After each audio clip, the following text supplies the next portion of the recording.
성경 일독을 위해서 오늘 우리 함께 읽어나갈 하나님 말씀은 요한복음 19장부터 21장까지의 말씀입니다. 모든 복음서에는 그 마지막에 오면 항상 예수님의 십자가와 그분의 부활을 향해서 나아가게 됩니다.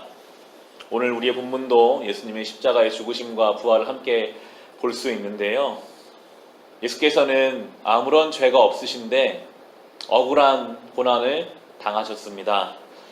그것을 빌라도의 입을 통해서 성경은 증거하고 있습니다. 19장 4절 보시면 그때 빌라도가 다시 바깥으로 나와서 유대 사람들에게 말하였다.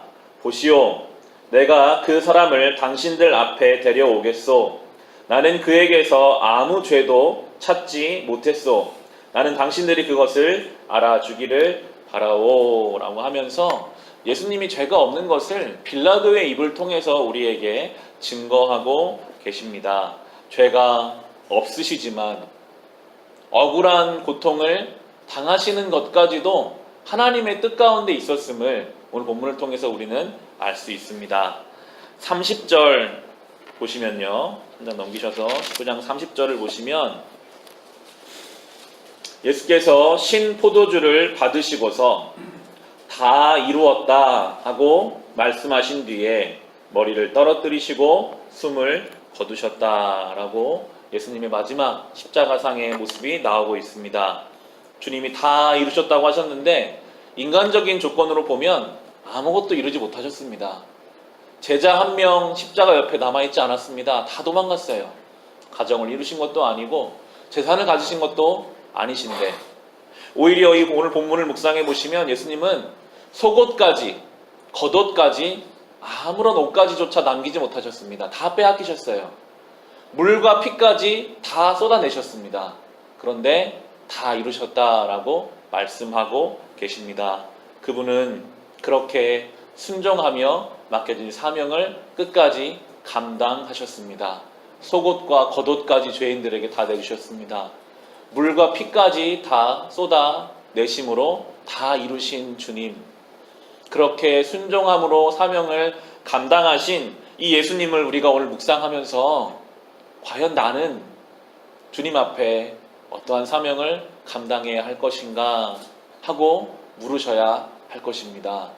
나는 어떤 순종으로 하나님의 뜻을 이뤄갈 수 있을 것인가? 나의 자리에서 주님은 죽기까지 다 순종하며 그 뜻을 이루셨다면 나를 보내신 나의 자리에서 거기에도 분명히 주님의 뜻이 있을 텐데 우리의 가정에서 우리의 일상에서 우리의 교회에서 무엇을 순종하여 어떠한 뜻을 이루어 갈지 우리는 주의 십자가 앞에 우리의 삶을 돌아보는 이 하루가 되어야 하겠습니다. 이어지는 20장의 1절입니다.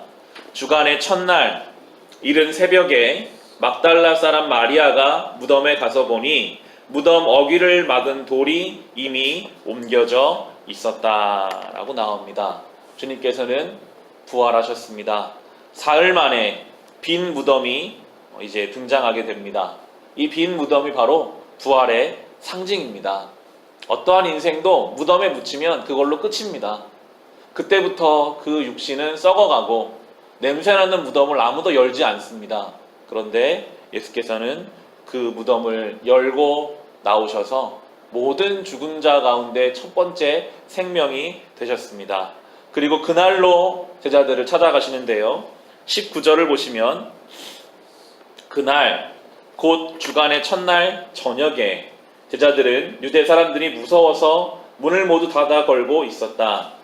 그때 예수께서 와서 그들 가운데로 들어서셔서 너희에게 평화가 있기를 하고 인사말을 하셨다라고 나옵니다.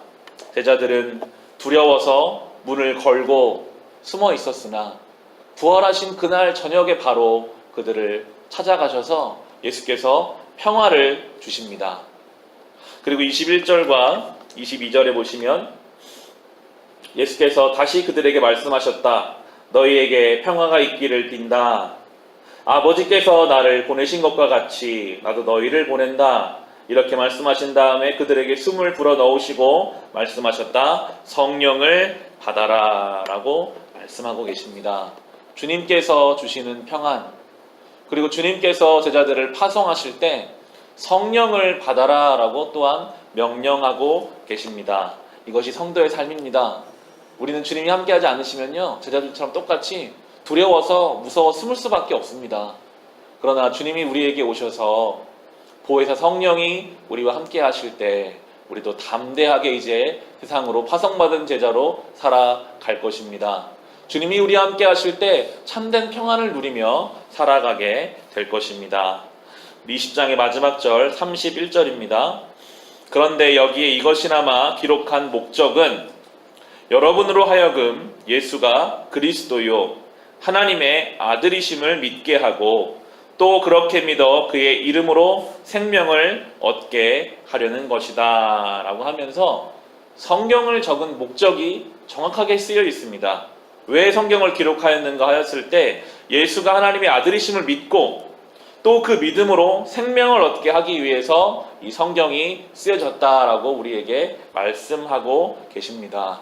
오직 성경 안에서 우리는 예수를 만날 수 있습니다.